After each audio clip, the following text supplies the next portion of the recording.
Girls na maghanda ng kanilang mga gamit para sa camping bukas. Alam niyo ba na ang ating organisasyon ay itinatag upang hubugin ang mga kabataang babae na maging responsableng mamamayan at leader sa ating bansa, tulad ni Josefa Alianes Escoda. Excited na po ako, teacher. Ano kaya ang mga activities natin bukas? Sino po pala si Josefa Alianes Escoda? Si Josefa Alianes Escoda ay isang kahanga-hanging Pilipinang bayani at isang aktibong pagpapagtaguyod ng karapatan ng kababaihan at mga bata. Isa siya sa mga natatag ng Girl Scouts of the Philippines. Ipinakita niya ang tapang at dedikasyon sa paglilingkod sa kapwa, lalo na noong panahon ng digmaan. Napakahusay naman niya, kaya pala mahalaga ang pagtutulungan at pagmamalasakit sa ating organisasyon. Tama ka dyan. Tiyak na magiging masaya ang camping natin. Basta siguraduhin niyo lang na kompleto ang inyong mga gamit. May mga tanong ka ba tungkol sa mga dapat lagyan? Teacher, pwede po ba kami magdala ng extra snacks? Nakaka-inspire kasi ang kwento ni Josefa Alianes Escoda. Gusto ko rin pong maging matapang at makatulong katulad sa kanya. Oo naman, pwede kayong magdala ng mga extra snacks para mayroon kayong makakain sa pagitan ng mga activities. Pero huwag kalimutang unahin ang mga ibang gamit tulad ng sleeping bag, tent, first aid kit at inyong mga personal na gamit. Mahalagang pag-aralan natin ang buhay ni Josefa Alianes Escoda upang magsilbing inspirasyon sa ating lahat. Kami rin po. Mabuti, magkita tayo sa school grounds ng alas 6 sa umaga. Siguraduhin na kapagkain na kayo ng galing ng inyong almusal. Opo, teacher. Tsaka maraming salamat din sa pagkwento tungkol kay Josefa Alianes Escoda. Yun ay mas ganado ako kung sumali sa camping bukas. Walang anuman. Magpahinga na kayo at maghanda para sa ating camping bukas. Paalam na. Paalam na po, Ginoong Villamor.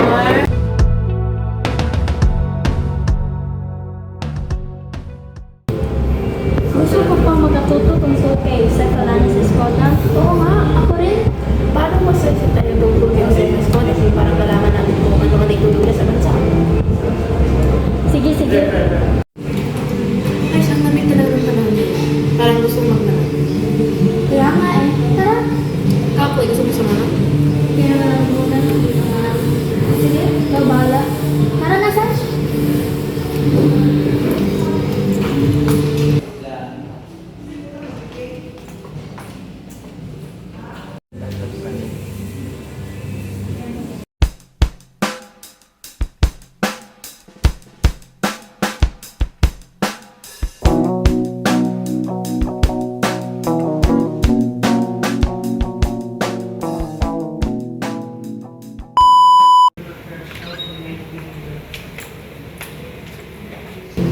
Loy, nakatulog ka na naman.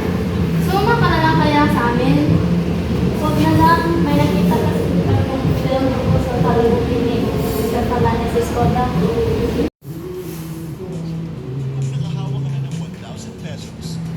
Sa madilim na yugto ng kasaysayan, isinilang ang isang bayanin nagniningning sa dilim ng kaguluhan. Ang kanyang pangalan ay si Josefa Alianes Escoda, isang babaeng may tapang at dedikasyon na naging ilaw sa madilim na kapanahunan ng Pilipinas. Mula sa pagkabata ay kinakitaan na si Josefa ng sigasig na pag-aaral.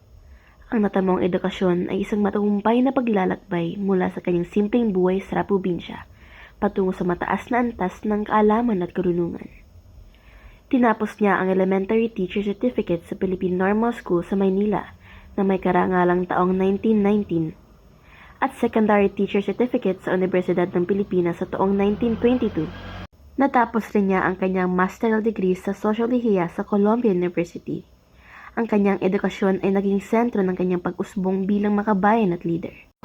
Modern woman is no longer a wife that she now loves the husband. The woman's demand for independence is motivated by their desire to love their husbands and governmental affairs which always require the moderation and wisdom of women. Habang siya ay nasa Amerika, nakilala ni Josefa si Antonio Escoda, isang mamahayag ng Philippine Press Bureau.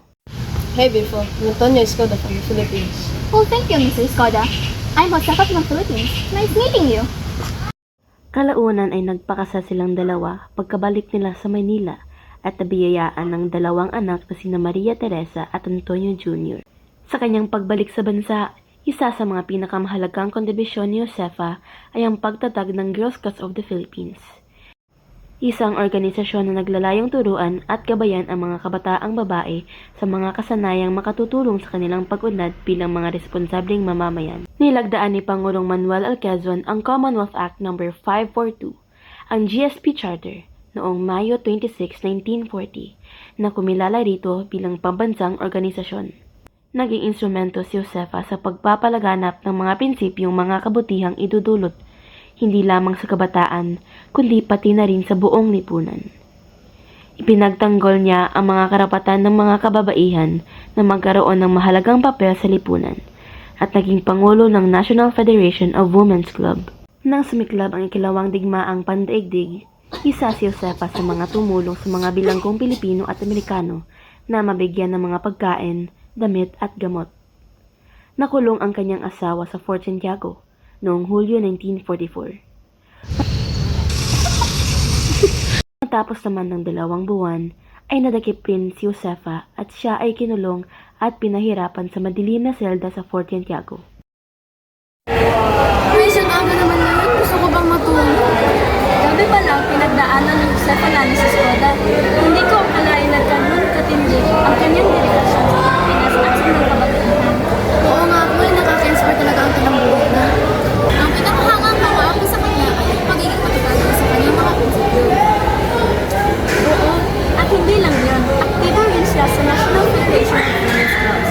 Ang dami niyang inaiambag para mapaunlad ang kalagayan ng kababaihan sa iba't ibang aspeto. Dahil sa kanya, mas mapahalagahan ko itong Girl Scouts of the Philippines. Tara na, baka mahuli pa tayo.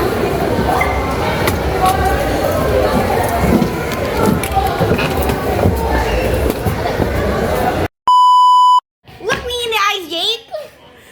This isn't you, Jake! No, Jake, we're not gonna connect the table.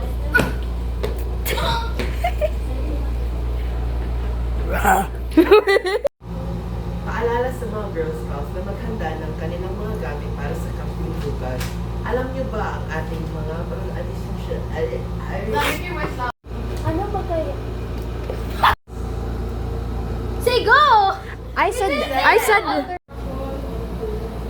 Dugaya pa sa... Mabuti. Magkita tayo sa school grounds ng alas 6 ng umaga. Walang anuman. Magpahinga na kayo.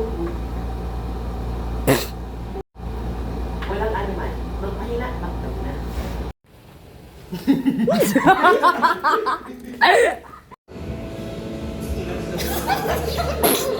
Guys, nga nung mamuniti mo.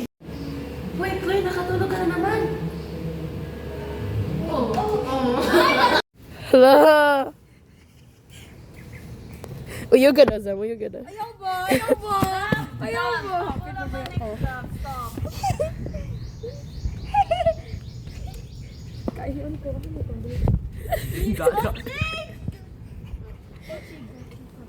Sochi!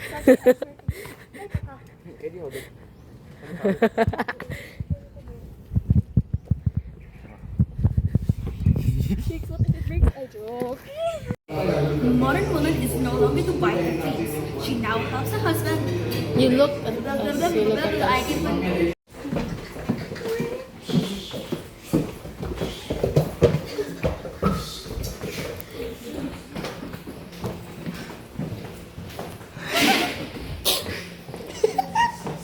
Tama lang sa makaya ninyo ibutang. Wala na bugat na kain na.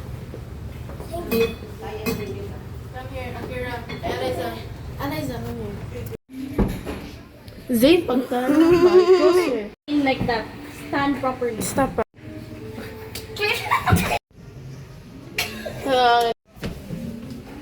Okay, kiss your hand. Take her hand and kiss her hand. Carly, ayaw ba?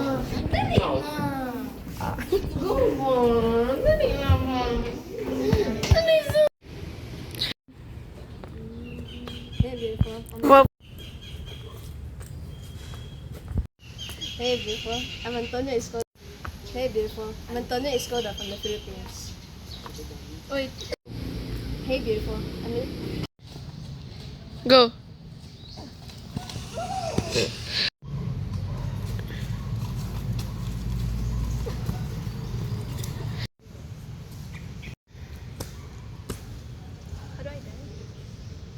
Day!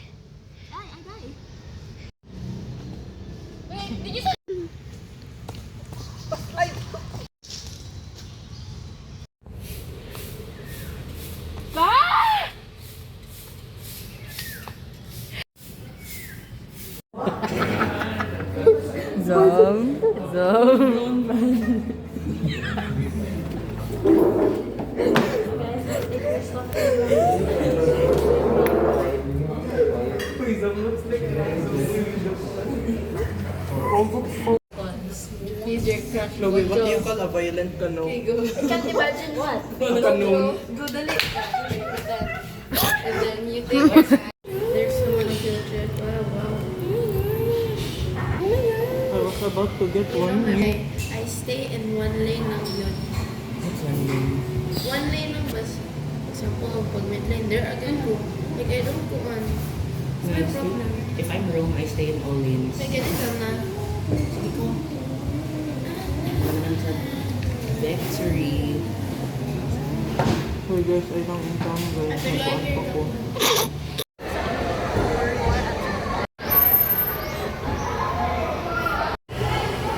wait, hi. Ang pinaka... Duet!